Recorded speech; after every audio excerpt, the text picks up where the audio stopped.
Aujourd'hui, je vais vous présenter une opportunité que certains investisseurs immobiliers attendent depuis plus de 20 ans. Cette analyse que je vous offre va vous démontrer pourquoi l'investissement immobilier en Île-de-France présente des opportunités exceptionnelles dans une conjoncture économique assez unique. Et on va même aller plus loin puisque je vais vous partager un outil d'analyse essentiel pour éviter des erreurs coûteuses au moment d'acquérir un bien immobilier. Alors bienvenue sur Horizon Immobilier, la chaîne où l'on ne vend pas du rêve, mais où on vend la réalité brute des chiffres.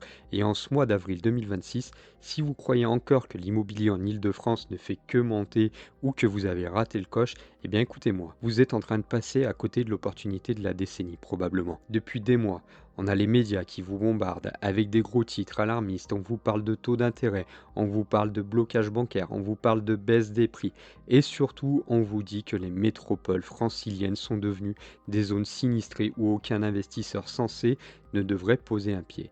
Beaucoup d'investisseurs ont donc pris peur. Ils ont rangé leur dossier, ils ont attendu et ils ont laissé le marché se corriger tout seul. Et devinez quoi? C'était exactement ce qu'il fallait faire, mais pas pour les raisons qu'on croit. Aujourd'hui, je vais déconstruire le mythe que les journalistes veulent faire pénétrer dans votre esprit. Si vous regardez uniquement le prix affiché sur les annonces, qu'on appelle le prix nominal, celui que vous voyez écrit en gras sur une annonce immobilière, alors vous faites une erreur de débutant. Vous voyez un prix en euros, mais vous ne voyez pas la réalité du marché. Vous ne voyez pas l'impact silencieux de l'inflation de ces dernières années qui a totalement redessiné le paysage immobilier. En 2026, on n'est pas sur un krach brutal, on est sur une correction structurelle. On parle même d'une purge des excès post-pandémie. Et j'ai une excellente nouvelle pour ceux qui savent lire les chiffres derrière le rideau. C'est une fenêtre de tir assez historique qui est en train de s'ouvrir. On est revenu à des niveaux de valorisation qui n'avaient pas vu le jour depuis plus de 20 ans. Alors imaginez, c'est comme si le marché vous offrait aujourd'hui 20 ans de recul sur les prix réels, alors que les services, les infrastructures et surtout le futur Grand Paris Express, eux, ne sont pas des projets, mais sont bien réels. Ils ont été construits depuis. Alors dans cette vidéo, je vais vous montrer pourquoi l'illusion du prix est en train de ruiner les plans de 90% des investisseurs et pourquoi, à l'inverse, une petite poignée d'entre vous va construire un patrimoine solide en saisissant ce moment de vérité. On va arrêter de regarder les étiquettes et on va regarder ce que vaut vraiment votre potentiel d'investissement.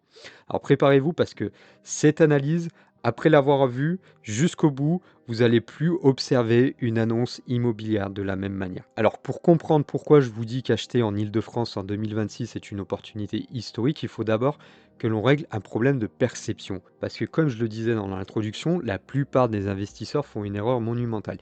Ils regardent le prix affiché, ce qu'on appelle en finance la valeur faciale.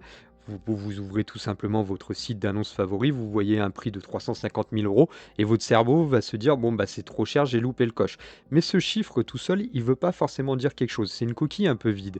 Si vous voulez vraiment réussir, vous devez passer à la valeur intrinsèque ou ce qu'on appelle en économie les euros constants. Alors laissez-moi vulgariser ce concept assez simplement. Imaginons que vous ayez acheté un appartement il y a 6 ans, en 2020.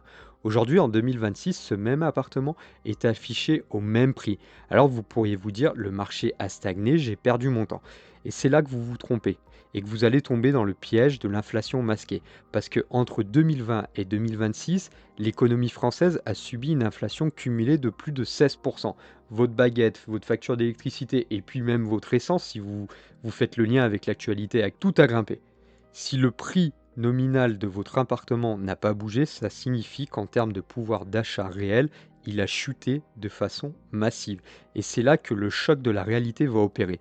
C'est cette inflation masquée qui a agi comme une éponge, qui a aspiré tous les excès de la bulle post-pandémie. Elle a purgé le marché francilien sans qu'on ait eu besoin d'un krach brutal. Vous savez, ce genre de krach qui fait la une des journaux avec des gens qui perdent tout du jour au lendemain. Non, alors ici, on parle vraiment d'une correction qui s'est faite en douceur. Le marché a été nettoyé par ce qu'on appelle l'érosion monétaire. Alors je vais vous donner un exemple. On prend un appartement qui a été acheté 300 000 euros en 2020. Aujourd'hui, il est toujours affiché à 300 000 euros. Si vous le vendez à ce prix, vous vous dites peut-être, j'ai limité la casse, je récupère au moins ma mise, sans parler des frais de notaire et tout ça. Mais malheureusement, ça, c'est une illusion. En réalité, avec 16% d'inflation, vous avez subi une érosion monétaire massive. Les 300 000 euros que vous encaissez aujourd'hui ne vous permettent plus d'acheter la même quantité de biens qu'en 2020. Et pour ne pas avoir perdu un seul centime de pouvoir d'achat réel, votre appartement devrait se vendre aujourd'hui 348 000 euros minimum. En restant à 300 000 euros, vous avez virtuellement perdu l'équivalent de 48 000 € de capacité de consommation. Et malheureusement, en immobilier, stagner, c'est déjà s'appauvrir. Alors concrètement, qu'est-ce que ça change si vous êtes un investisseur? Bah ça change tout, parce que pendant que les prix réels, ceux que l'on corrige de l'inflation, plongeaient, notamment de 26% pour les appartements en périphérie, les infrastructures, elles ont continué de pousser. Le Grand Paris Express, dont on parlait comme d'un rêve lointain il y a quelques années, devient une réalité physique. Les gares sont sorties de terre, les services se modernisent. Vous vous retrouvez donc dans une situation paradoxale et incroyablement favorable. Vous accédez à des biens dont le prix réel est revenu, notamment pour les maisons individuelles, à des niveaux d'il y a 20 ans. Et pour bien comprendre ça, je vais y revenir un peu plus tard dans cette vidéo. Mais réfléchissez une seconde à ce que je viens de vous dire signifie. Vous avez aujourd'hui accès à un logement en périphérie parisienne au même coût réel, en pouvoir d'achat je parle, que si vous achetiez il y a 20 ans. Mais avec une différence majeure. Vous avez aujourd'hui des infrastructures modernes qui étaient à l'état de simple projet il y a encore une vingtaine d'années. Et c'est pour ça que je vous parle d'opportunités historiques. En 2026, vous ne surpayez pas le passé, vous achetez le futur au prix du passé. Il ne faut pas croire que le marché est mort parce que les taux ont remonté et que les prix ont stagné, c'est justement l'inverse. C'est précisément ce calme plat sur les prix nominaux qui est votre meilleure arme. Si les prix avaient continué à monter en flèche, vous auriez été exclu du marché par des prix vraiment inaccessibles. Là, le marché vous dit je suis revenu sur Terre, je suis redevenu rationnel. Et ça, peu de youtubeurs vont vous le dire, parce qu'on est souvent dans le match de celui qui criera le plus fort au loup. Moi, je vous dis le contraire dans cette vidéo-là. Je peux aussi vous dire qu'il y a certaines opportunités de marché qui sont beaucoup trop élevées. Et là, je vous renvoie sur ma dernière vidéo où j'analyse 5 villes qui sont juste intouchables. Alors attention, ne vous méprenez pas. On va revenir dans notre analyse sur l'Île-de-France. Cette valeur intrinsèque, elle ne se cache pas partout. Elle ne se trouve pas dans les zones où les prix ont justement été artificiellement gonflés par une spéculation débridée, comme à Paris par exemple. Et j'explique ça bien dans ma dernière vidéo que vous allez pouvoir retrouver dans les suggestions. La valeur se trouve là où le ratio entre le prix et ce que le bien rapporte vraiment à votre vie est devenu cohérent.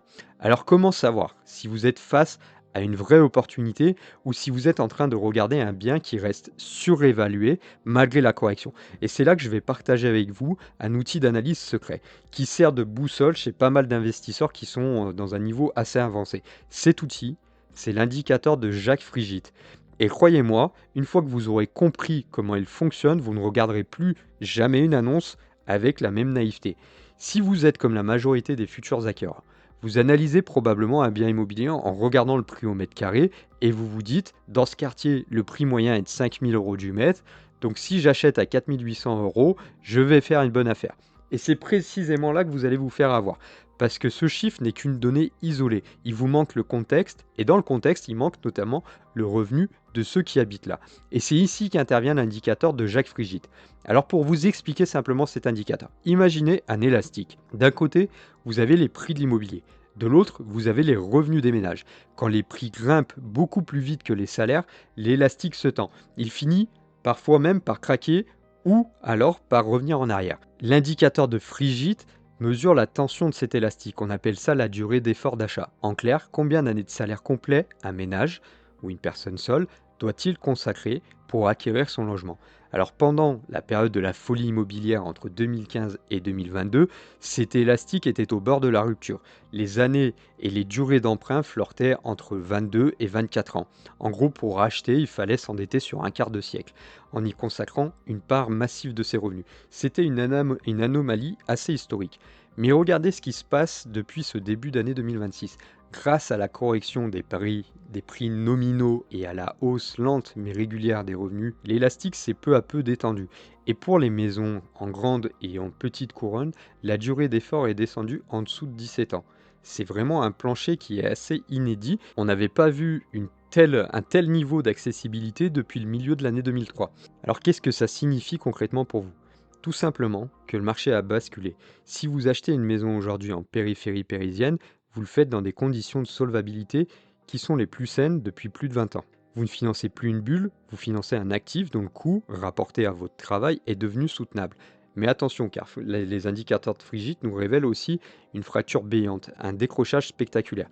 Si vous regardez à Paris intramuros, l'indicateur ne ment pas. On est toujours au-dessus de 24 ans d'efforts d'achat. On est proche des sommets de 2019, donc Paris reste pour l'investisseur moyen une zone de surchauffe structurelle. Et c'est là que le piège se referme en fait sur les acheteurs qui pensent que Paris est toujours Paris et que les arbres monteront jusqu'au ciel.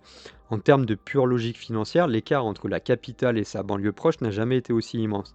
Et c'est cet écart de 7 années de revenus entre Paris et la petite couronne qui alimente aujourd'hui le grand report de la demande. C'est ce qu'on appelle la prime à la périphérie.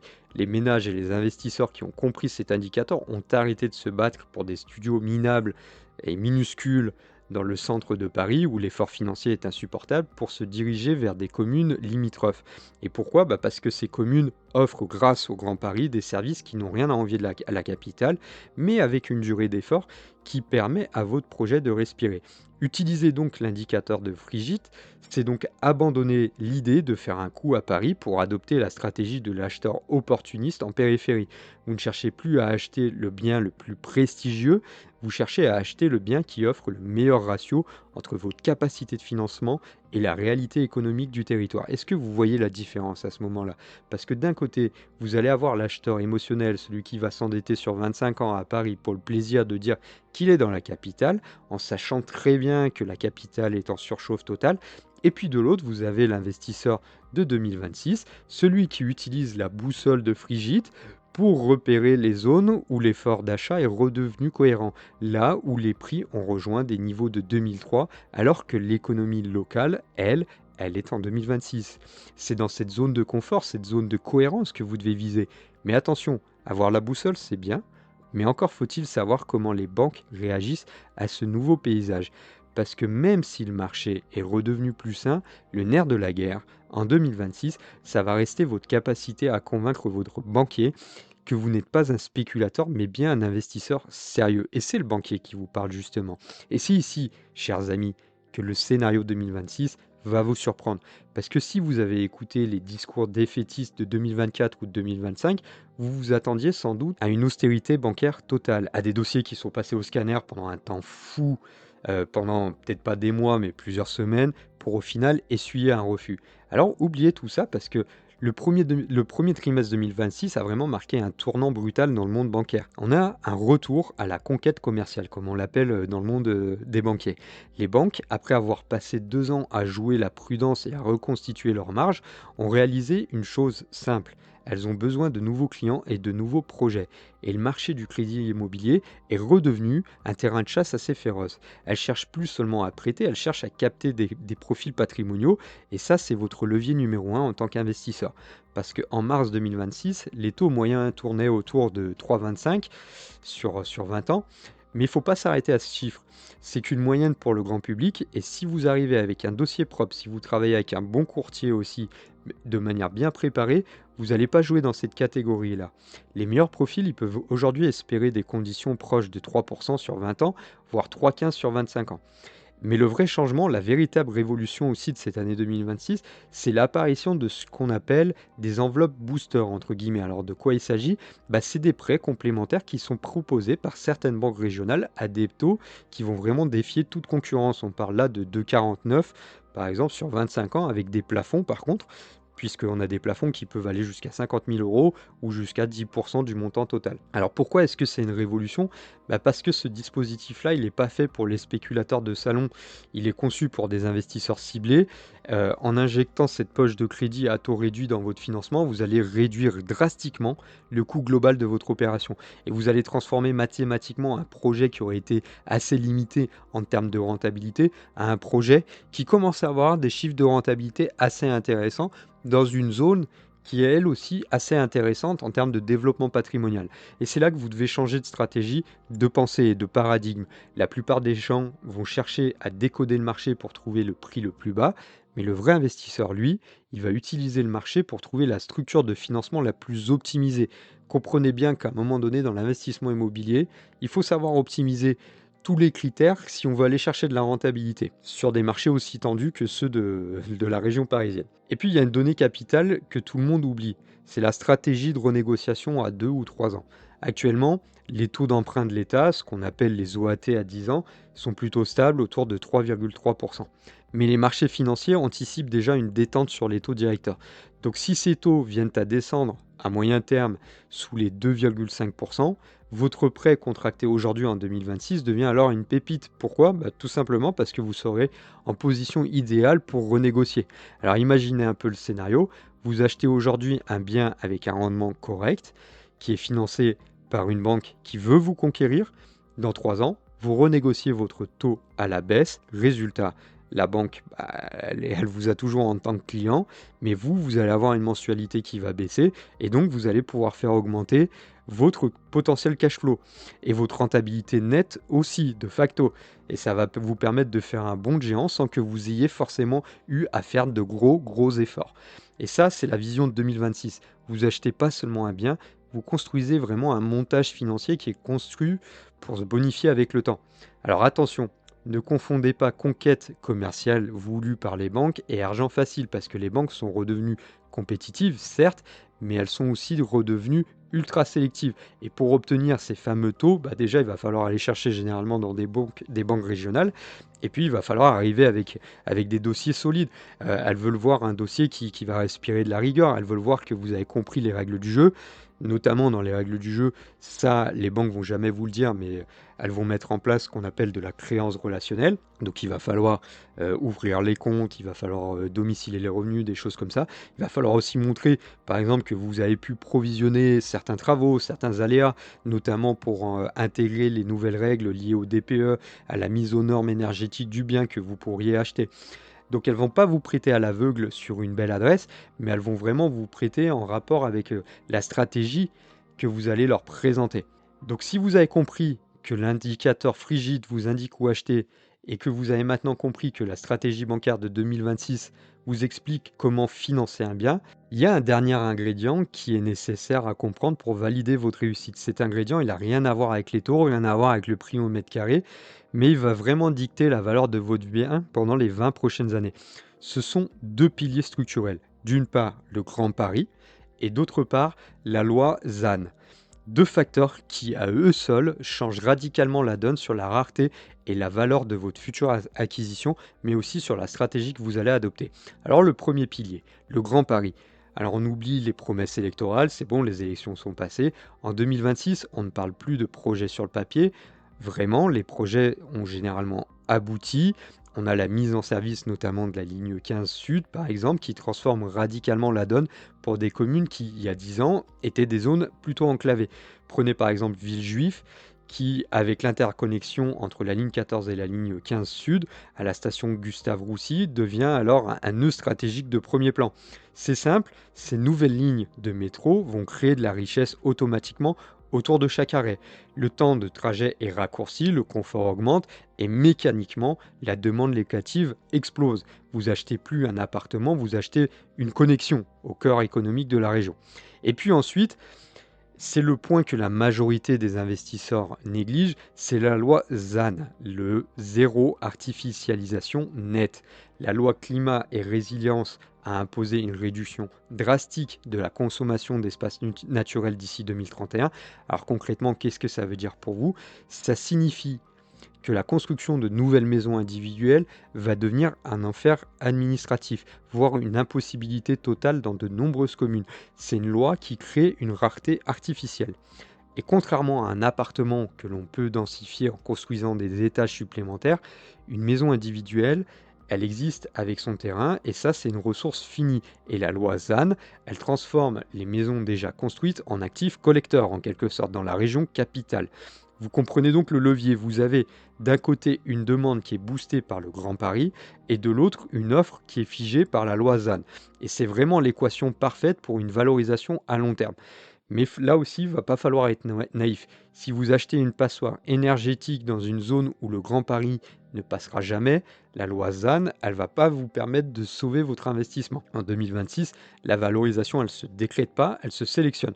Vous devez croiser la carte des futures stations avec la qualité des PE de votre bien et le coût des travaux qui va engendrer. Voilà. Donc si vous trouvez des maisons, c'est potentiellement une bonne stratégie.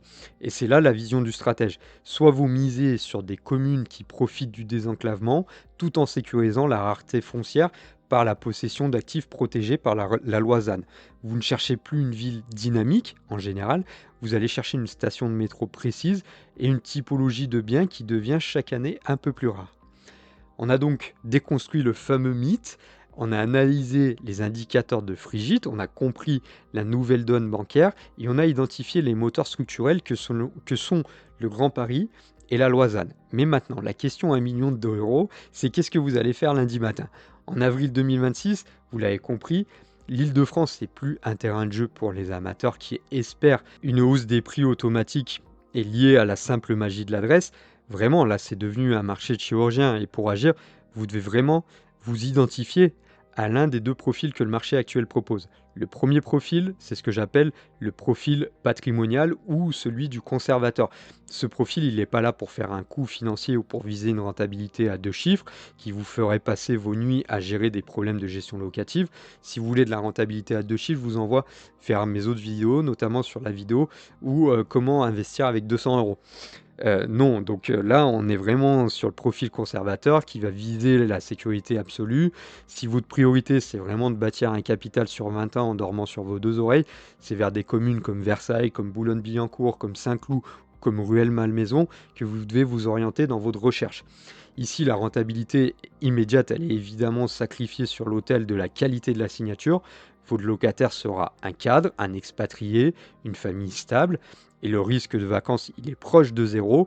Le risque de moins-value à long terme, il est lui aussi quasi inexistant. Et repensez au sujet lié à l'inflation. C'est probablement l'un des meilleurs moments pour acheter dans cette zone-là. Mais par contre, votre stratégie, ça ne sera pas de faire du cash flow, c'est vraiment l'effet de levier du crédit. Vous utilisez l'argent de la banque pour sécuriser un actif prestigieux qui, dans 20 ans, sera l'épine dorsale de votre patrimoine. C'est une stratégie de bon père de famille avec une rigueur analytique digne de ce que je viens de vous démontrer aujourd'hui. Et puis on a le second profil, c'est le profil plus dynamique, c'est le profil de ceux qui cherchent l'équilibre financier ou mieux, qui cherchent une rentabilité nette qui pourrait être supérieure à 4%. Vous n'allez pas chercher le prestige, vous allez chercher la mutation de zones de chasse qui sont des quartiers de gare du Grand Paris Express, qui sont encore en devenir. Je pense notamment à des villes comme à Champigny-sur-Marne, à Villejuif. Alors attention, ce profil, il va demander une toute autre discipline, une toute autre approche. Vous allez devoir accepter un risque de gestion plus élevé, une surveillance accrue de l'encadrement des loyers. Et ici, votre arme secrète, ce sera vraiment l'utilisation de ces offres de crédit que certaines banques proposent pour optimiser la mensualité et le coût du crédit. Et puis, il faudra associer à ça une optimisation fiscale chirurgicale. Dans un premier temps, pour commencer, on va s'orienter sur du LMNP, du loueur meublé non professionnel au régime réel. Et puis après, vous irez sur d'autres formats. Et ça, c'est vraiment indispensable pour maximiser votre cash flow au début. Et vous n'allez pas vous contenter d'acheter un bien, vous allez vraiment acheter une transformation urbaine, une mutation, comme je disais. Et vous allez parier sur le fait que le métro va attirer une nouvelle typologie de locataires dans ces zones. Et dans les deux cas, le message reste le même. Le marché de 2026, c'est vraiment une fenêtre d'achat qui est c'est historique. Elle va pas rester ouverte éternellement et elle va pas rester ouverte pour ceux qui n'ont pas la rigueur de faire tout ce qu'on vient de se dire pendant ces 20 minutes. L'erreur que vous devez notamment pas commettre, c'est de rester spectateur. L'inflation, elle a fait son œuvre de nettoyage, les taux se stabilisent et les opportunités créées par les infrastructures sont là. Elles sont vraiment sous vos yeux et sur la carte. Si vous attendez que tout le monde se dise que c'est le moment d'acheter, ça sera vraiment trop tard. Les prix auront déjà intégré la livraison des nouveaux prix, on aura sûrement eu des hausses. Alors réfléchissez, commencez déjà à un peu travailler sur votre business plan, sur votre dossier financier. Comme je vous le disais, les banques, elles veulent de la clarté. Préparez vos comptes aussi, parce qu'elles vont vous passer au peigne fin. Et puis ensuite, définissez aussi votre profil. Est-ce que vous êtes plutôt conservateur? Est-ce que vous êtes plutôt dynamique? Ne vous dispersez pas. Si vous cherchez la sécurité, ne perdez pas votre temps dans les zones à fort rendement. Vous allez trouver de la frustration là. Si vous cherchez plutôt de la rentabilité, alors cherchez pas le prestige à Versailles, vous allez trouver que de l'endettement négatif. Et puis le conseil le plus important que je peux vous donner, soyez sélectif aussi sur les DPE. En 2026, une passoire énergétique, c'est pas un actif, c'est potentiellement une bombe à retardement. Donc si vous vous orientez sur ce type de bien, eh ben, il va falloir être agressif dans la négociation, ça c'est une évidence. Puis aussi, il va falloir, s'entourer avec, de bons artisans. Heu, Parce que la valeur de votre bien, elle va dépendre aussi de son étiquette énergétique, en même temps que de sa proximité avec une station de métro. Donc aujourd'hui, on est vraiment à un moment de vérité. L'immobilier francilien, il a quitté l'ère de l'euphorie pour entrer dans l'ère de la précision. Ceux qui ont compris les mécanismes de l'inflation, qui maîtrisent aussi leur endettement et qui savent lire la carte du Grand Paris, vont construire un beau patrimoine dans les 10 prochaines années. Et puis les autres, bah, ce sont ceux qui vont acheter à l'instinct, sur l'influence d'un pote qui l'a fait et ils vont pas vraiment comprendre que la valeur réelle des actifs, c'est pas la valeur, du chiffre en gras qu'on voit sur l'annonce, c'est la valeur, nettoyée de l'inflation et ils vont continuer à regretter de ne pas avoir agi aujourd'hui. Donc si vous voulez aller plus loin, si vous avez besoin d'une analyse plus approfondie, si vous voulez un regard neuf, si vous voulez, une analyse ou un regard critique, n'hésitez pas à me solliciter, écrivez-moi en commentaire, je vous enverrai mon adresse mail et vous pourrez donc, échanger avec moi en direct. En tous les cas, les données sont là, sur cette analyse-là. N'hésitez pas aussi à aller voir mes autres vidéos. On est en train de lancer une nouvelle chaîne, une chaîne où les données sont au cœur des analyses, mais les analyses sont extrêmement poussées, comme vous pouvez le voir. Donc abonnez-vous, partagez, ça va me permettre de bien développer la chaîne. Abonnez-vous aussi donc pour ne pas rater les prochains épisodes. On va faire d'autres analyses peut-être sur d'autres villes, sur d'autres micro-territoires, parce que c'est là où on va pouvoir vraiment dénicher les pépites cachées de 2026. Et je vous rassure, il y en a vraiment de partout. Ne vous laissez pas enfumer par les vendeurs de peur. Ayez une vision objective de, notre marché immobilier et pour aller plus loin, bah, abonnez-vous avec moi et puis, n'hésitez pas à me solliciter pour, bénéficier de mes accompagnements. En tous les cas, si vous êtes arrivé au bout de cette vidéo, je vous remercie et je vous dis à très vite.